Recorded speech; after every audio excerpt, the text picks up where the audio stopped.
성경 말씀은 사무엘하 13장 20절부터 보겠습니다.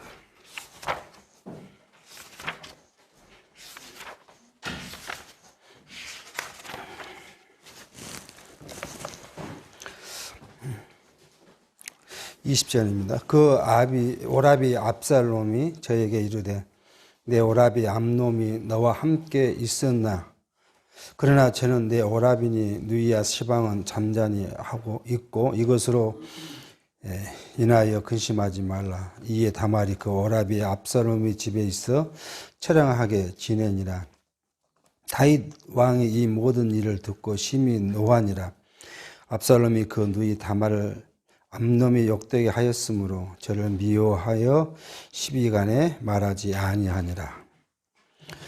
우리는 지금 다윗의 범죄와 징계 그리고 위로의 말씀을 살펴가면서 다윗에게 하나님께서 징계하시겠다는 그 언약이 성취되어 가는 사건들을 지금 살펴가고 있습니다. 우리는 성경 창세기에서부터 구약 말라기까지의 모든 내용이 다윗 왕국을 건설하는 과정과 그리고 다윗 왕국이 역사 가운데서 일어나는 모든 역사적 사실들을 통해서 하나님께서 언약하신 내용이 성취되어 가신다는 것을 우리에게 확인시켜 주는 말씀을 살펴갑니다. 그러기위해서 다윗에게 약속하신 그 약속의 과정을 보면 먼저는 아브라함에게 약속하셨죠. 그래서 창세기 17장에 아브라함에게는 열국의 아비가 될 것이고 그 다음에 열왕이 내게 쫓아날 것이라고 약속을 합니다. 그리고는 이제 좀 더 구체적으로 야곱이 유다에게 약속할 때는 치리자의 지팡이가 내 발사에서 떠나지 아니하기를 실로가 오실 때까지라고 축복을 합니다. 그러니까 유다 지파 중에서 왕이 나오는데 그 왕은 예수 그리스도께서 오실 때까지 그 왕위가 계속 될 것이라는 것을 야곱을 통해서 이미 약속을 하셨고요. 그리고 이제 선지자 사무엘을 통해서 누구에게 이제 직접 다윗에게 지금 약속을 합니다. 그러한 약속이 이제 다윗 왕국을 건설했고 다윗으로 하여금 통일 이스라엘 나라의 왕이 되게 하셨는데 다윗은 그 과정에서 이제 범죄하는 거죠. 범죄해서 다시 이제 나단 선지자가 다윗에게 이미 살폈듯이 세 가지의 약속을 이제 합니다.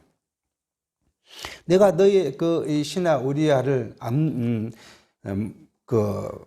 적국의 칼에 죽게 하였다. 근데 그 이유는 나를 업신여겨서 그러한 일을 내가 범했으므로 내 집에 칼이 영영이 떠나지 않을 것이고 두 번째는 내 집에 재화를 일으킬 것이고 세 번째는 내가 남의 우리아의 바세바를 데려다가 내가 은밀하게 그렇지만 나는 내 처들을 백주에 다른 사람에게 주겠다고 하신 징계의 내용을 말씀하지요.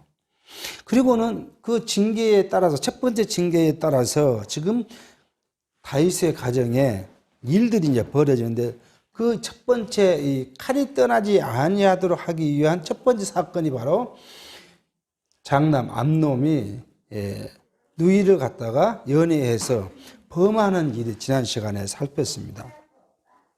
오늘 20절에 그렇게 말합니다. 그러니까 다말의 이제 오라비죠. 친형제지요. 오라비 압살롬이 그에게 이르되 내 오라비 암놈이 너와 함께 있었느냐?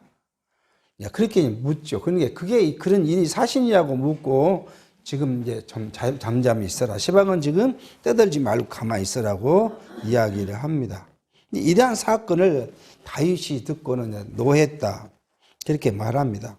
사실은 다윗은 지금 암놈을 처형해야 돼. 사형을 시켜야 합니다. 율법대로 한다면은 자기 장자지만은 암놈을 죽여야 되는데 그렇지를 못하고 있어요. 암놈에 대해서 어떠한 징계도 내리지 못하고 있는 다윗의 모습을 볼 수 있습니다. 차라리 사실은 암놈을 만약에 다윗이 어떻게 징계를 했다면 압살롬이 인간적으로 방법 보면 그래요. 만약 아비가 노이를 범하는 암놈을 징계를 했다면 오라비 압살롬이 암놈을 어떻게 할 수 없었을 거예요. 근데 아버지는 그걸 그냥 가만히 두고 봅니다. 자, 그러한 일들을 사실은 우리는 다윗의 번민 속에서도 볼 수 있지만 하나님은 압살롬을 통한 다윗의 가문에 재화를 일으키기 위한 방법으로 그런 일을 하지 못하라 하고 있는 걸 볼 수 있어요. 성경학자들의 해석은 인본주의적 입장에 보면 그 두 가지로 이야기를 해요. 다윗이 장남이 암놈을 사랑했기 때문에 둘째도 이미 죽어버렸고 기르야서 죽었으니까요. 어쨌든 장남이 이제 우리 같은 왕손이 될 거 아니에요. 왕손이니까 좀 사랑했을 것이다. 그리고 또 한 가지는 자기가 그런 범한 죄가 있기 때문에 아들 암놈을 징계하기에 좀 스스로의 무리가 있었지 않았겠냐고 성경학자들은 그렇게 해석합니다. 근데 우리는 성경신학적으로 보면 하나님께서 그 가정에 내리시겠다는 징계의 성취를 위해서 이루시게 하기 위해서 이미 다윗을 통해서 그러한 마음을 먹지 못하도록 하셨던 거 아닌가 생각해 볼 수 있습니다. 그런 일이 벌어진 다음에 압살롬의 이제 일들을 이제 이야기를 합니다. 23절 2주년 후에 2년이 지난 다음이다. 그런 사건으로요. 2주년 후에 에브라임 곁 바알하솔에서 압살롬의 양털을 깎는 일이 있음에 압살롬이 왕의 모든 아들들을 청하고 왕께 나와 말하되 이제 종에게 양털 깎는 일이 있사오니 청컨대 왕은 신복들을 데리시고 그 종과 함께 가사이다. 왕이 압살롬에게 이르되 아니라 내 아들아 우리가 다 갈 것이 없다. 내게 누려 끼칠까 하노라. 압살롬이 간청하되 저가 가지 아니하고 위하여 복을 비는지라. 압살롬이 가로되 그에게 아니하시거든 청컨대 내 형 암놈으로 우리와 함께 가게 하옵소서. 왕이 저에게 이르되 그가 너와 함께 갈 것이 무엇이냐 하되 압살롬이 간청하매 왕이 암논과 왕의 모든 아들들을 저와 함께 보내니라. 2년 후에 이제 압살롬이 계획이 이제 있었던 것을 우리가 볼 수 있는 것이죠. 먼저 형제들을 청하고 왕도 청합니다. 그리고 왕의 신하들도 청하죠. 만약 이때 반란을 일으킬 마음이었다면 일거에 다 제거하고 자기가 왕위에 오르겠다는 심산일 수 있어요. 왜냐하면 그 다음에 압살롬을 반역을 하기 때문에 생각해 보면 이미 이때부터 계획된 일이었지 않는가 생각을 합니다. 그러니까 이 압살롬의 그 암놈을 죽이는 복수는 그냥 즉흥적으로 나온 것이 아니라 엄격히 말하면 계획된 살인이었다는 것이죠. 그러니까 사실 또 압살롬이 자기 암놈을 죽이면 어떻게 계획된 살인이니까 역시 또 압살롬도 성경대로 하면 죽여야 되는데 그러지 못한 비극을 쭉 나열합니다. 압살롬이 자기가 갖고 있는 양털을 깎기 위해서 에브라임 산지에 있는 바알하솔에서 양털을 깎는데 이제 자기들 오라고 지금 하죠. 바알하솔은 예루살렘에서 한 24km 떨어진 산지이고 해발 1200m 정도 높은 곳인데 참 지금도 목철하기 좋은 지역이라고도 합니다. 이때 이제 여기서 일하면서 자기 아버지와 이제 형제들을 초빙합니다. 28절 압살롬이 이미 그 사관들에게 분부하여 이르기를 너는 암놈의 마음이 술로 즐거워할 때를 자세히 보다가 내가 너희에게 암놈을 치라 하거든 저를 죽이라. 두려워 말라. 내가 너희에게 명한 것이 아니냐. 너희는 담대히 용맹을 내라 한지라. 압살롬의 사관들이 그 분부대로 암놈에게 행하매 왕의 모든 아들이 일어나 각기 노새를 타고 도망하니라. 그 마음 먹은 대로 계획된 이제 살인을 한 것이죠. 그리고 그걸 자기 종들에게 시켰는데 자기가 시켰으니까 모든 책임 누가 있다고 자기에게 있으니까 걱정하지 말고 시행하라는 것을 지금 말하고 있는 걸 볼 수 있습니다. 이거 마음은 뭐예요? 인간적으로 이야기하면 미워하는 마음에서 시작됐죠. 그러니까 이제 기존 신학에서 이것을 해석하면은 압살롬이 형 암놈에 대한 미움이 가득했기 때문에 이런 일을 벌였다. 그래서 이제 성경을 어떻게 해석해요? 마태복음 5장 1절에 보니까 옛사람에게 말한 바 살인하지 말라. 누구든지 살인하면 심판을 받게 되리라 했다는 것은 너희가 들었으나 나는 너희에게 이르노니 형제에게 노하는 자마다 심판을 받게 되고 형제를 대하여 나가라 하는 자는 공회에 잡히게 되고 미련한 놈이라 하는 자는 지옥불에 들어가게 되리라. 이렇게 이제 말씀을 인용해서 사람의 마음이 미워하게 되면 범죄한다. 이렇게 이제 해석하는 걸 볼 수 있어요. 주석에 보면 그렇게 이제 해석을 해놨어요. 근데 성경 신학은요, 다 이게 하나님의 이미 예고가 이루어지는 데 것이지, 이게 뭐, 압살롬이 미워하는 마음이 컸고 뭐, 이런 것에 기인됐다고 보기에는 우리가 너무 좀 멀리 나간 해석이지, 인본주의적 해석 아닌가 생각해 볼 수가 있습니다. 이게 결국 하나님께서는 누가 미워하고 미워하지 않는 것까지도 다 하나님의 주관 안에 있는 것을 볼 수 있어요. 이미 우리가 앞에서 살폈지만 나단 선지자가 다윗을 책망하지요. 예를 들어서 뭐 두 사람 있는데 했더니 다윗이 하는 이야기가 자기 왕국에 그렇게 나쁜 사람이 있을 수 없다. 양의 4배를 갖게 하겠다고 큰 소리를 쳤을 때 나단이 그게 당신입니다 그랬고, 그리고 이제 다윗이 나단에게 내가 하나님 앞에 범죄했다 하는 한 문구밖에 성경에 돼 있지 않아요. 그런데도 불구하고 뭐예요? 나단은 다윗에게 말하기를 하나님께서 당신을 사하셨다 하고 선언을 합니다. 그럼 다윗의 뭐 회개가 뭐 깊어서 하나님께서 사한 것이 아니죠. 이미 상당한 시간이 지난, 1년 이상의 시간이 지난 이후에 지금 나단 선지자가 왔는데, 다윗이 뭐 회개했기 때문에 나단 선지자가 다윗에게 왔다는 이야기는 없어요. 그러니까 사실 이 회개라는 의미도 하나님이 우리의 죄를 사하시는 이유가 회개했기 때문에 우리 죄를 사한 것이 아니죠. 그러니까 성경을 통해서 우리가 이거 보면 하나님은 이미 다윗이 범죄할 때부터 다윗을 용서하셨어요. 그리고 기다리는 거예요. 다윗이 하나님의 그 말씀을 수용할 수 있을 정도의 마음이 안정된 상태 때까지 기다렸다가 선지자를 보내서 다윗에게 이야기합니다. 근데 기존 신학에서는 뭐예요? 회개해야 한다고 이야기를 해요. 그래서 가끔 말씀드리지만 현대 교회 가면 회개할 것이 제일 없어요. 이제 성도들이 오늘 회개했는데 뭐 회개할 것이 뭐가 있습니까? 그러니까 이제 뭘 이야기해요? 당신 아버지, 당신 할아버지, 그 조상들이 지을 만한 죄, 내가 지을 만한 죄와 똑같겠죠. 그런 죄를 100가지를 적어놓고 보고 이제 회개 기도를 드려야 하나님이 당신 집안을 사신다는 거예요. 얼마나 건강한 이야기를 하고 있는지 몰라요. 근데 그것도 옳다고 생각하고 그렇게 해요. 또 그렇게 가르치니까 그렇게 할 수밖에 없어요.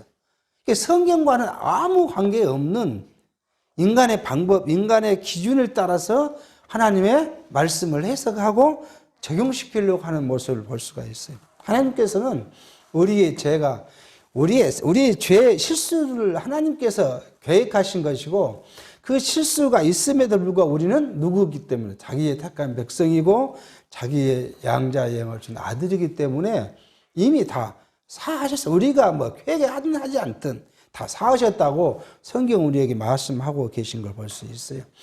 다윗의 범죄가 뭐 이제 인간 입장 자기 죄에 대한 것 때문에 책망을 못할 수 있지만 다윗의 죄는 이미 하나님께서 사하셨다 하는 것을 지금 성경은 우리에게 이야기하고 있습니다. 그러니까 우리는 이미 결론 내린 거죠. 사무엘하 12장 10절에서 12절의 말씀. 다윗 왕가의 비행은 여호와께서 다윗에게 그 범죄로 인하여 이미 그 집에 내린 재화라는 것을 지금 말씀하셨기 때문에 이 사건이 다 하나님의 연출이란 걸 우리가 이제 볼 수가 있습니다. 30절인데 저희가 길에 있을 때에 압살롬이 왕의 모든 아들을 죽이고 하나도 남기지 아니하였다는 소문이 다윗에게 이르매 왕이 곧 일어나서 그 옷을 찢고 땅에 엎드려지고 그 신복들도 다 옷을 찢고 무엇에 선지라. 다윗의 형 시므아의 아들 요나답이 과하여 가로되 내 주여 소는 왕자들이 다 죽임을 당한 줄로 생각지 마옵소서. 오직 암놈만 죽었으리이다. 제가 암놈의 누이 다말을 욕되게 한 날부터 암놈이 결심한 것이이다. 그러하온즉 내 주 왕이 왕자들이 다 죽은 줄로 생각하여 괴념하지 마옵소서. 암놈만 죽었으리이다. 이 시므의 아들 요나답 지 앞에서 보면 이 감기 환자라고 이야기했어요. 그러니까 이미 이 친구는 알고 있는 상이죠. 암노만 죽었을 거. 이게 그런 소문이 있어서 다윗이 옷을 찢고 슬퍼하니까 자기 이제 삼촌이잖아요. 삼촌에게 절대 다 죽었지 않았습니다. 암노만 죽을 겁니다. 이건 처음부터 이런 사건이 벌어졌을 때 압살롬이 암놈을 죽이고자 했던 그 마음 때문에 죽인 것이니까 걱정하지 말라고 지금 위로한답시고 하고 있는 모습을 볼 수가 있습니다. 자, 그래서 이제 그런 고민을 하고 있는데 34절 이야기가 옵니다. 이에 압살롬을 도망하니라 파수하는 소년들이 눈을 들어보니 뒷산 언덕길로 여러 사람이 오더라. 요나답이 왕께 고하되 왕자들이 오나이다. 종의 말한 대로 되었나이다. 말을 마치자 왕자들이 이르러 대성 통곡하니 왕과 그 모든 신하도 심히 통곡하니라. 도망오는 이제 왕자들이 왔기 때문에 자기가 그렇게 말한 것처럼 된 것처럼 이 이야기를 하고 있는 걸 볼 수가 있습니다. 37절입니다. 압살롬은 도망하여 그술 왕 암미홀의 아들 달메게로 갔고 다윗은 날마다 그 아들을 인하여 슬퍼하니라. 압살롬이 도망하여 그술로 가서 거한 지 3년이라. 다윗의 왕의 마음이 압살롬에게 향하여 간절하니 암놈은 이미 죽었으므로 왕이 위로를 받았습니다. 그러니까 지금 이 집에 큰아들 압살롬은 이미 죽었고 암놈은 도망가 있는데 왕의 입장에서 보면 다음 왕위를 계승할 사람이 누구예요? 셋째 아들인 압살롬입니다. 근데 우리는 이미 성경을 통해서 알고 있어요. 압살롬은 왕위를 이어받을 자가 아니라는 것을. 지난 시간에 살폈지만 하나님께서는 다윗을 위로할 때 어떻게 했어요? 다윗이 바스바를 위로가 그날 동침했더니 아들을 낳았다. 근데 그 아들은 이름이요? 여디디아라였어요. 하나님께서 사랑을 했다는 것을 이야기했어요. 그러니까 이미 앞에서 솔로몬을 낳을 때 솔로몬이 하나님의 적통을 이어갈 자라는 것을 성경은 예고한 상태예요. 그러니까 압살롬은 어떤 상황이 돼도 우리는 성경적으로 보면은 왕위를 얻을 수가 없는 잘한 것을 이미 우리는 성경 역사 통해서 이미 알고 있는 상황이죠. 그런데 다윗은 지금 압살롬이 도망갔는데 시간이 지나니까 큰아들은 죽어버렸고 그러면 세 번째 아들이 왕위를 얻어야 되니까 마음이 이제 압살롬으로 갔다. 간절하다. 그런 이야기를 합니다. 이 간절하다는 이야기를 성경 개론에서는 다윗 왕이 죽은 암놈을 체념하고 압살롬에게 대한 생각을 하지 않았다는 뜻이라고 이제 성경 개론은 그렇게 이야기를 합니다. 그리고 이 이야기는 뭐냐면 죽어버린 아들은 죽어버렸으니까 이제 도망가는 저놈은 내가 생각하지 않아야겠다. 그런 의미라고 성경 개론은 이 해설하고 있는데 여기 간절하다는 의미의 히브리 원문은 카라라는 말인데 이는 끝나다, 떠났다라는 이야기라고 지금 해석을 합니다. 그러니까 성경적 의미로 해석해 보면 다윗이 압살롬에게 향하여 간절하다는 말은 뭐냐 그러면 압살롬에 대한 미움이 떠났다는 거죠. 미움이 떠났으니까 다음은 뭐래요? 자기를 불러서 자기 왕위를 있게 해야겠다는 마음이 있었다는 것을 지금 이야기하고 있습니다. 이 39절의 말씀에 대한 이렇게 해석해야 될 수밖에 없는 게 뭐냐면 39절 이후의 성경을 보면 이제 39절에 간절하는 마음이 압살롬에 대한 미움이 이제 끝쳤고 아들로서 자기가 드리는 그러한 마음의 자아라는 것을 볼 수가 있습니다. 40절입니다. 14장 1절입니다. 14장은 다윗이 압살롬에 대한 용서의 이야기를 지금 합니다. 다윗의 그 압살롬의 용서는 그냥 이루어지는 게 아니고 요압이라는 사람이 또 끼어 나옵니다. 어떻게 보면 오지랖도 넓어요, 요압이요. 왜 요압이 이런 일을 했을까 하는 것은 우리가 미리 한번 생각해 보면 앞에서도 말씀드렸지만 다윗이 지금 왕위를 계승할 자는 결국 이 압살롬인데 압살롬에게 이 요압은 자기를 어필해야 될 것 같다는. 그러니까 자기의 권위를 그대로 유지하기 위해서 차기 왕이 될 압살롬을 왕에게 청거해서 돌아오게 하고 왕이 되게 하면 자기 공로자잖아요. 아마 이런 마음이 컸지 않았을까 하는 생각을 합니다. 그래서 요압이 이제 그 압살롬을 올라오게 하기 위해서 이제 공작을 떠는 내용이 14장의 말씀입니다. 한번 보겠습니다.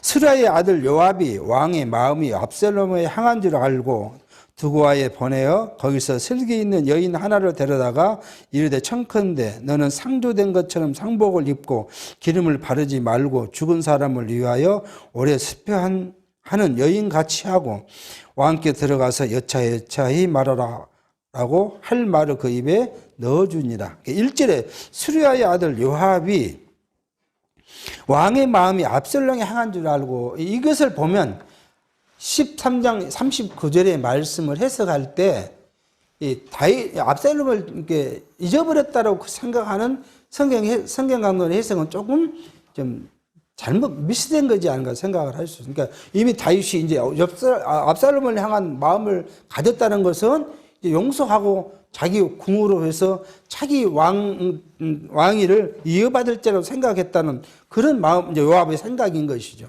그렇게 큰 것을 알고는 이제 사람을 보냈는데 드고아호는 이제 실로에 베들레헴 밑에 있는 한 성읍입니다. 드고아에 있는 한 여인을 불러다가 지금 공작을 펴는 것이죠. 그 공작을 편 이유는 내용을 지금 이야기를 합니다. 자. 그렇게 하는데 사전입니다. 드고아의 여인이 왕께 구할 때에 얼굴을 땅에 대고 엎드려 가로되 왕이여 도우소서. 왕이 저에게 이르되 무슨 일이냐 대답하되 나는 참 과부이다. 남편은 죽고 아들 둘이 있더니 저희가 들에서 싸우나 말릴 사람이 아무도 없으므로 저가 이를 쳐 죽인지라. 온 족속이 일어나서 왕의 계집종 나를 핍박하여 말하기를 그 동생을 죽인 자를 내어놓으라. 우리가 그 동생 죽은 죄를 갚아 저로 죽여 사자들까지 끌어놓겠노라 하오니 그러한즉 저희가 내게 남아있는 숯불을 꺼내서 남편의 이름과 씨를 세상에 끼쳐두지 아니하겠나이다. 예, 왕에게 나간 여인입니다. 우리가 생각하면 이 여인이 왕에게 왜 나갔을까 하는 이야기, 어떻게 나갔을까? 무작정 그 왕궁에 왕에 가서 무슨 일을 이야기할 수 있느냐 하는 생각을 가질 수 있는데, 당시는 뭐예요? 왕이 그 성문에 나가서 백성들을 만납니다. 그래서 백성들이 이제 재판을 하는 거죠.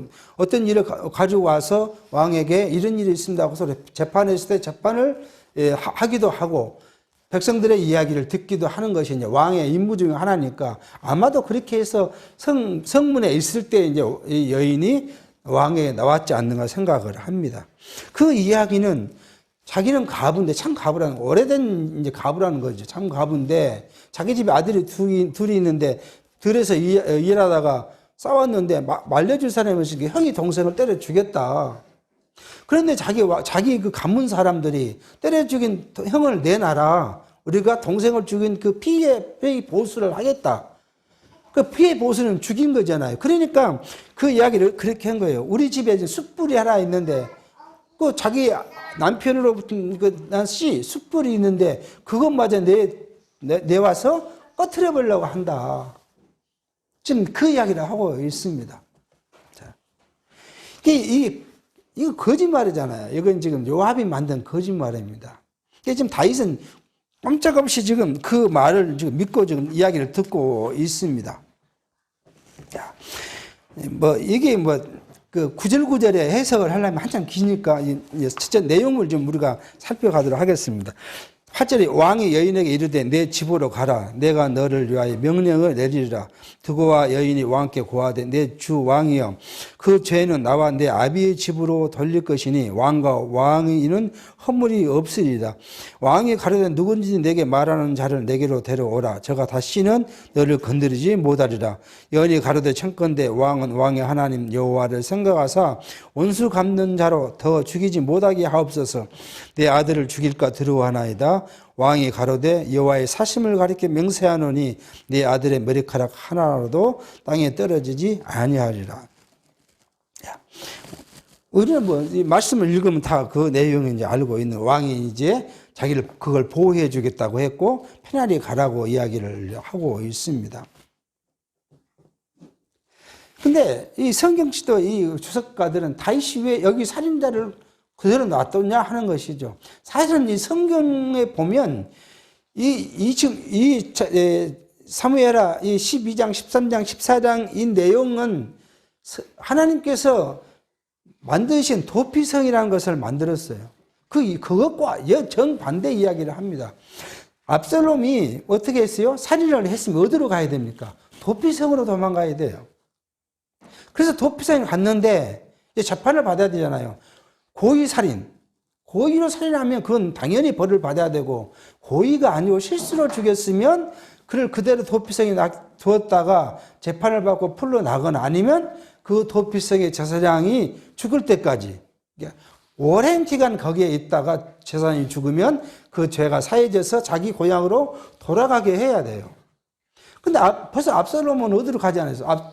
자기 그 도망갈 그 도피성으로 가지 않고 그 수는 누구냐 그러면 자기 외할아버지 집이 외삼촌 집이에요. 자기 어머니가 누구요? 달레야 딸이니까 저기 외할아버지한테로 도망가서 거기에 숨어 지내게 된 것이죠. 그러니까 사실 어떻게 보면 이게 이제 우리아는 이미 남의 손에 죽였으니까 상관이 없지만은 다윗의 가문에 압살롬은 벌써 성경과 정반대 일을 했고, 여기 와서 지금 이야기하는 사람도 성경과 아무 관계가 없는 이야기를 좀 꾸며서 이야기해요. 그러니까 그 형을 어디로 죽이고 어디로 도망갔어야 되면 바로 도피성으로 도망을 갔어야죠. 그리고 거기서 이제 이 절차적으로 해야 되는데 가지 않고 지금 집에 있는 거예요, 지금. 그리고 가지 않고 있으니까 자기 친족들이 와서 지금 살인자의 피해 보수를 좀 하겠다고 하고 있다고 지금 말하고 있는 걸 볼 수가 있습니다. 12절입니다. 여인이 가로되 청컨대 계집종을 용납하여 한 말씀으로 내 주 왕께 여쭙게 하옵소서. 가로되 말하라. 여인이 가로되 그러면 어찌하여 왕께서 하나님의 백성에 대하여 이 같은 도모를 하셨나이까? 이 말씀을 하셨으니 왕께서 죄 있는 사람 같이 되심은 그 내어 쫓긴 자를 집으로 돌아오게 아니하심이니이다. 이게 이제 의도가 있는 이야기죠. 지금 보니까 의도가 있는 이야기입니다. 우리는 필경 죽으리니 땅에 쏟아진 물을 다시 모으지 못함 같을 것이오나 하나님은 생명을 빼앗지 아니하시고 방책을 베푸사 내어 쫓긴 자로 하나님께 버린 자가 되지 않게 하시나이다. 이제 내가 와서 내 주 왕께 이 말씀을 여쭙는 것은 백성들이 나를 더럽게 함으로 계집종이 스스로 말하기를 내가 왕께 여쭈면 혹시 종의 청하는 것을 하실 것이라. 왕께서 들으시고 나와 내 아들을 함께 하나님의 산업에서 끊을 자의 손에서 종을 구원하시라 함이니이다.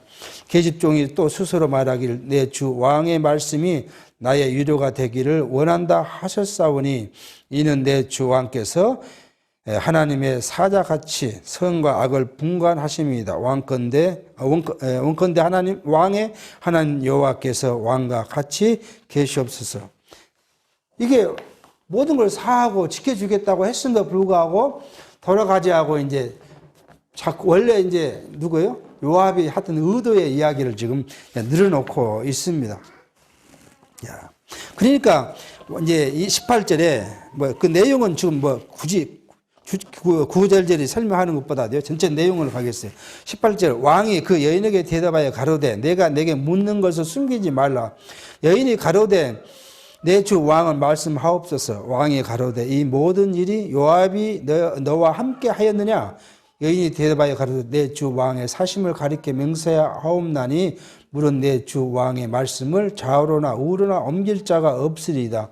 왕의 종 요압이 내게 명하였고 제가 이 모든 말을 왕의 계집종의 입에 넣어 주셨사오니 이는 왕의 종 요압이 이 일의 형편을 변하려 하여 이렇게 함이니이다. 내 주 왕은 왕의 지혜는 하나님의 사자의 지혜와 같아서 땅에 있는 일을 다 아시나이다 하니라. 결국 이제 이런 말까지 들으니까 다윗이 이런 일이 요압이 시켜서 꾸며낸 이야기라고 이제 판명해서 여인에게 물었습니다. 여인이 다 요압이 한 일이라고 이제 다 살펴줍니다. 자, 그러니까 이러한 일들은 하나님께서는 지금 묘한 일을 해요. 아니, 압살롬이 성으로 형을 죽이는 것도 지금 문제에 있어서 도망갔는데 요압을 통해서 또 압살롬을 왕궁으로 지금 끌어오려고 합니다. 끌어왔는데 결국은 이제 10장 25절 이후에 이 압살롬이 반역하는 이유가 뭐냐 그러면 왕궁에 왔는데 뭐 하나 왕은 그 압살롬을 보지도 않고 부르지도 않아요. 그렇게 해서 결국은 이 압살롬이 왕에 대한 반감을 갖도록 하는 걸 볼 수가 있습니다. 자, 25절 보겠습니다. 25절. 온 이스라엘 가운데 압살롬 같이 아름다움으로 크게 칭찬받는 자가 없었으니 저는 발바닥부터 정수리까지 흠이 없음이라.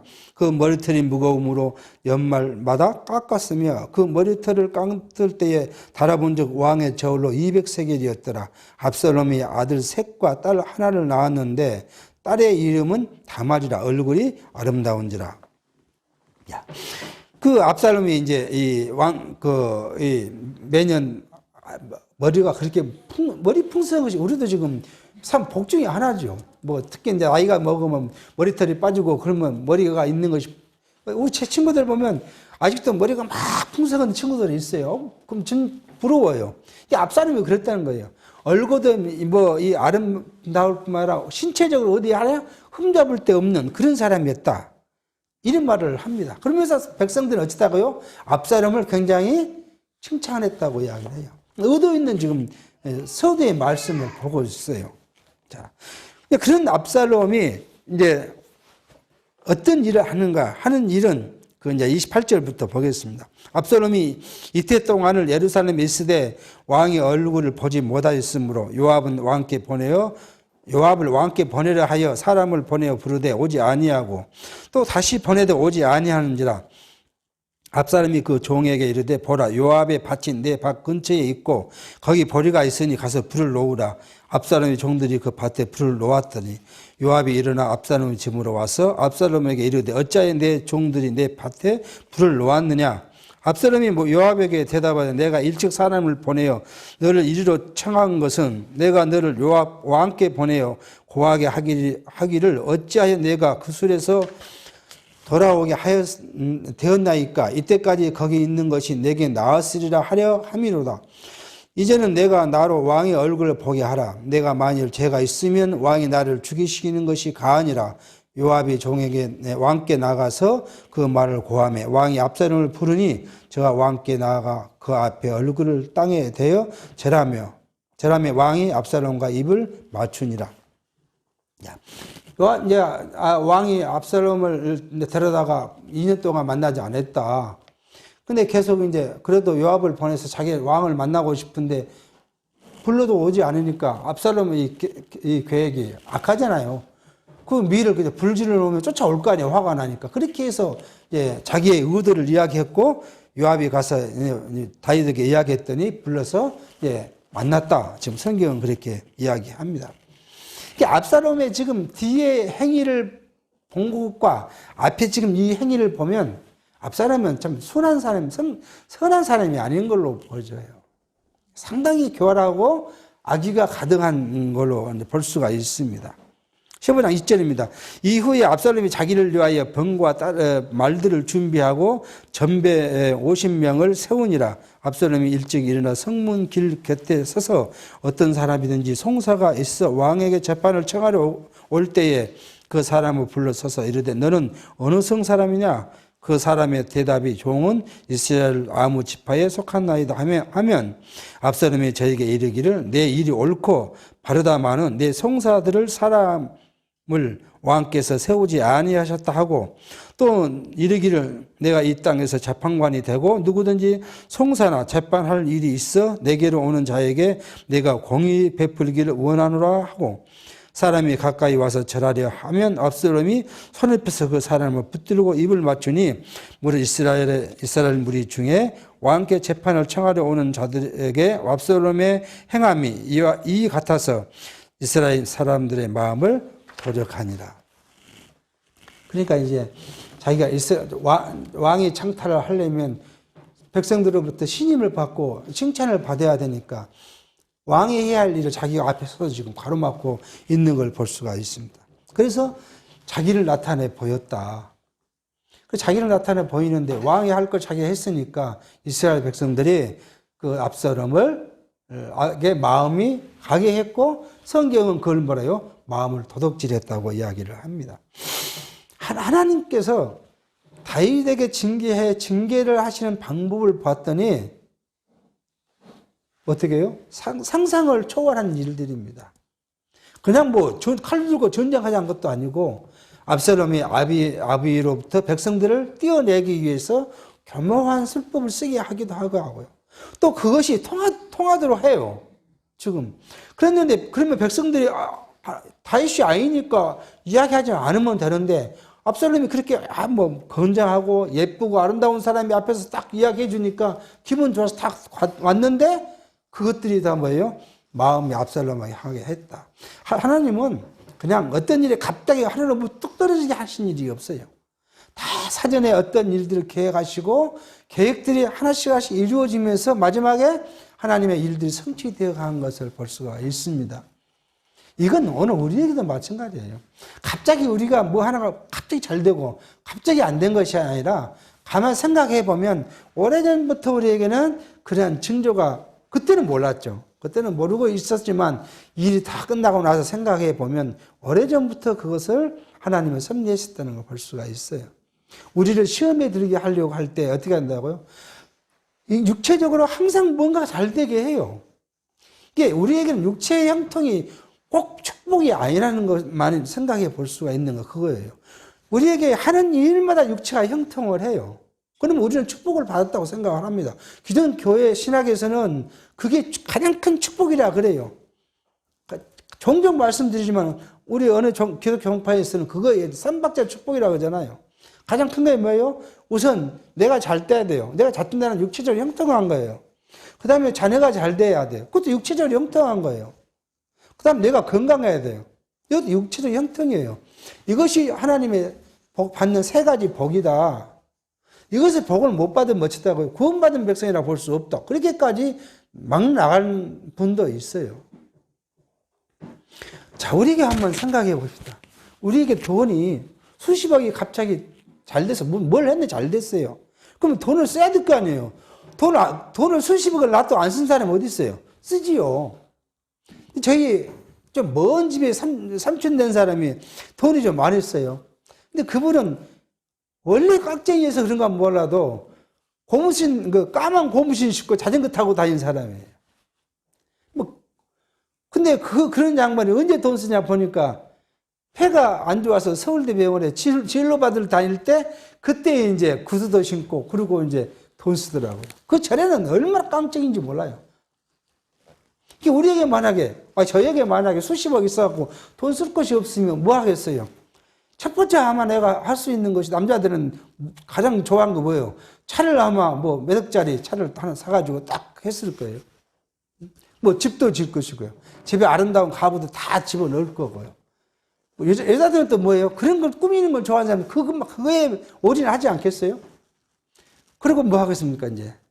문화생활을 즐겨야 되잖아요. 우리가 요즘 세상은 문화생활을 즐겨야 되잖아요. 그러니까 전국 방방곡곡으로 세계 어디로 여행도 다녀야 되고 해야 돼요. 이 순천의 후배이고 직장의 후배였지만 그 친구가 하는 이야기 그러더라고요. 자기 부인이 암이 걸렸어요. 그래서 진짜 암 수술하고 치료를 받는데 자기 마누라가 뭐 했냐 그러면 자기 집에는 있지 않고 여수 화양면 어디 가면 요양원이 있어요. 그 요양원에 3년을 있었어요. 거기서 시키는 대로만 음식도 먹고 그 3년을 보고 이 여자가 갑자기 생각이 뭐 한 거냐 하면 내가 뭔 짓을 하고 있었지 그런 생각이 들어서 요양원에서 나왔어요. 그 자기 집으로 돌아왔습니다. 그리고 생각해 보니까 요양원에서 한 식당이 다 의미 없더라. 그런 이야기를 이제 하면서 또 언제 재발돼서 죽을지 모르는데 내가 그렇게 먹고 싶으면 못 먹고 그냥 골방에 앉아갖고 끙대고 있을 필요가 뭐가 있겠냐. 그거 자기 남편한테 우선 차를 사주라. 내가 다녀보고 싶은데 좀 다녀야겠다. 그 차를 사주니까 이제 거의 집에 있지 않고 이제 전국 방방 차를 끊고 이제 돌아다닙니다. 그러거나 이제 전국 방방곡곡을 돌아다니고 나니까 눈에 이제 한국은 다닐 데가 없어요. 그러니까 외국을 이제 가게 돼요. 요즘에 그런 거 있잖아요. 인터넷에 죽기 전에 가봐야 할 세계 50개 나라, 그 다음에 50개 어떤 관광지. 그걸 찾아다니기 시작해요. 큰 거 하는 말이 자기가 지금 30 몇 개국을 가봤다는 거예요. 이제 부인과 함께. 하도 부인이 그렇게 하니까 이제 돌아다닌다고 다녀봤는데, 그 중에 어디 나라가 제일 좋더라고요. 30 몇 개국을 가봤는데, 유럽을 다 다녔는데, 어느 나라가 제일 좋더라고요. 근데 어느 나라가 보니까 가장 우리가 봐는 후진국이라 생각은 코리아태가 제일 좋더라고 그러더라고요. 그래서 자연이 좋더라고. 그렇게 하는데 이 친구 다른 걸 아무 생각하지 않아요. 이 말씀드린 거 그렇게 돈이 있고 그러지니까 육체적인 쾌락을 생각해요. 우리도 마찬가지예요. 우리가 시간 많고 돈 많고 그러면 육체적인 쾌락이 훨씬 즐겁겠죠. 절제되지 못하면 그럴 수밖에 없어요. 그게 우리의 마음이에요. 사람들의 육체적인 마음이에요. 그거 잘못되고 아니라고 잘못됐다고 말한 것도 그것도 일리 없는 이야기죠. 육체적으로는 그런 것이 쾌락이니까. 그래서 이 형통이라는 것이 우리에게는 육체적 형통을 굉장히 경계해야 할 것에 육체적 형통이 나쁘다는 건 절대 우리는 그렇게 생각합니다. 나쁘다는 것이 아니라 육체적 형통이 있을 때 우리는 뭘 해야 한다고요? 경계해야 한다는 거예요. 그걸 통해서 신령한 것을 놓지 않기 위해서 항상 경계하고 주신 복을 우리가 뭘로요? 하나님께서 내게 주셨으므로 이 복을 어떻게 사용할 것인가로 생각해야 하는 것이 성도들의 자세가 아닌가 생각을 합니다. 다윗이 지금 얼마나 형통했습니까? 결론적으로 보면 다윗의 형통은 우리가 생각하는 이상의 것이에요. 어떻게 했어요? 하나님께서는 다윗에게 약속을 했는데 그 생전에 내가 네게 지킬 세 가지를 약속했잖아요. 너를 모든 대적으로부터 너를 지켜서 너가 평안할 거다. 한 나라의 왕이 전쟁이라는 것으로부터 자유스러우면 얼마나 좋겠습니까? 그 다음에 내 이름을 아주 존귀케 할 것이다. 그러니 다윗이 하나님마다 승승장구가 안 되는 일 없게 해 주셨어요. 그리고 너가 내 성전을 짓기를 원했냐? 아니다. 그것은 내가 안 주지만 내 아들이 그 성전을 지을 것이다. 이게 자기의 간절한 마음을 아들 때 해 주겠다고 약속을 하셨어요. 이게 그렇게 해서 이제 전쟁에서도 이기고 다 편안하니까 뭐예요? 자기의 마음이 육체의 것을 더 바라보게 돼요. 그래서 자기 부하들을 전쟁에 보내놓고 자기는 자기 집에 편히 거하다가 그게 다 하나님 다 섭리이죠. 우리 입장은 하나님 섭리이지만 편안히 거하다가 범죄하게 된 거죠. 그러니까 우리의 육체적 형통과 신령한 우리 속사람의 것과의 우리는 항상 이 관계를 잘 설정해 놓고 육체의 형통에 대해서 우리가 경계해야 하나님을 잊어버리지 않게 됩니다. 그러니까 우리가 항상 기도할 수 있는 밖에 없는 건 뭐냐면 우리가 육체에 잠깐 빠지면 하나님을 잊어버려요. 그건 어느 사람도 마찬가지예요. 그렇지 않는다 하는 사람이 있으면 참 그는 거의 하나님에 가까운 사람일 것이겠죠. 그러니까 육체에 가까이 가면 신령한 것을 잃어버리게 되는데 잃어버리면 그때는 무엇대로 해요? 육체의 욕망과 정욕대로 해요.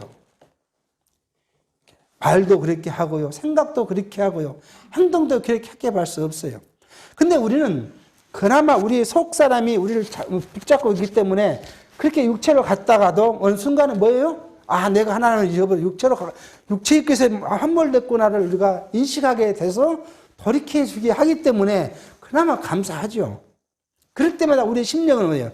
피곤하죠. 우리 심령은 내가 또 오늘 육체에 매여서 육체의 것을 욕망하고 육체의 것을 뭔가 소유하려고 분주했구나 라고 생각해 보면 또 마음이 우리 속사람은 괴로움이 온 거예요. 그래서 우리는 항상 우리가 육체의 형통이 한다 하더라도 이게 내가 한 것이 아니라 하나님이 한 것이라는 것을 인정하면서 그것을 소망하고 항상 경계하고 견책하는 것이 성도에게는 필요하지 않는가. 다윗의 사건을 우리가 살펴서 보면 교훈이 그거예요. 다윗은 또 마찬가지입니다. 솔로몬에게 하나님은 축복을 했는데 솔로몬이 얼마나 많은 부를 가졌어요. 솔로몬이 갖고 있는 그 나라에는 백양명이 막대기처럼 많았고요. 금은 보화가 너무 흔해가지고 이를 셀 수 없을 만큼 많았다고 해요. 그리고 솔로몬의 처가 얼마나 많고, 아니 솔로몬이 얻는 처가 뿐만 아니라 각 이방 나라에서 솔로몬과 하친하기 위해서 여자를 보내서 솔로몬의 왕국에 거하게 하죠. 근데 그 솔로몬이 그렇게 부귀영화를 누리고 하나님의 뭘 기도했어요? 하나님을 아는 지식 위에 지혜를 달라고 기도한 솔로몬이라 할지라도 그 육체의 쾌락에 빠지니까 다 이방신, 하나님을 따라서 이방신을 섬겼어요. 이게 하나님의 전에다가 뭐가 있어요? 이방신을 갖다 놨어요. 그러니까 하나님이 솔로몬을 쳐요. 치시면서 뭐라고요? 내가 열지파 중에서 열지파를 너 친아에게 줄 것이고, 너는 그래도 네 다윗과의 약속이 있으니까 한 지파는 너를 주겠다. 그러니까 이건 11지파잖아요. 한 지파는 누구 지파겠어? 네 지파니까 이제 뺐겠죠. 10지파를 여로보암에게 줘버리고 맙니다. 그게 어디 있어요? 육체에 너무 빠지니까, 솔로몬 같은 지혜로운 사람도 육체에 너무 쾌락에 빠지니까 하나님을 떠나서 우상 숭배하고, 우상을 오히려 하나님의 전에 갖다 놓고 숭배하게 하고, 그 난리를 치는 걸 볼 수가 있어요. 그러니까 우리의 심령이 하나님을 붙잡고 우리가 늘 깨어있지 않으면, 그래서 그걸 깨어있는 거예요. 근데 이걸 영성이라고 하는데 우리의 심령이 깨어있는 것이지 우리 육체가 깨어있는 것이 아니에요. 영성운동은 천주교에서 나온 거예요. 육체적인 거예요. 영성운동은 깨어있고 뭘 하고 이렇게 하는 것을 영성운동인데, 기독교 우리 신교에서도 영성운동이라고 하고 영성훈련이라고 하잖아요. 그거 막 눈 감고 기도하고 명상이죠. 명상하면 깨어있다고 생각을 해요. 이게 얼마나 잘못된 것들을 이야기해 봅니다. 그러니까 다윗과 솔로몬의 그 역사 속에서 우리의 육체적인 것을 어떻게 해석하고 그것에 대해 경계하고 살아야 할 것인가를 우리가 생각해 보는 시간이 되었습니다. 기도하겠습니다. 하나님 아버지, 오늘 우리도 역사 속에서 다윗과 솔로몬의 삶을 생각해 보면 우리의 삶을 하나님께 나아가기 위하여 우리의 심령이, 속사람이 어떻게 해야 될 것인가, 또 육체의 것과 우리 신앙의 속사람의 어떠한 관계를 형성하고 정리해야 할 것인가를 우리가 생각해 봅니다. 하나님, 성령께서 우리와 함께 해주시사 하나님을 잃어버리고 하나님을 떠나서 육체의 욕망과 소욕에 빠져 하나님을 기억하지 못하는 그러한 누가 범어지지 아니하도록 성령이 우리와 함께 하시고 지키시며, 시시때때로 여호와 하나님의 말씀이 생각나고 또 여호와 이름이 생각나서 여호와 하나님만을 섬기며 경외하는 삶이 우리 삶 속에서 이루어지도록 인도해 주시옵기를 바라옵고 예수의 이름으로 기도하옵나이다. 아멘.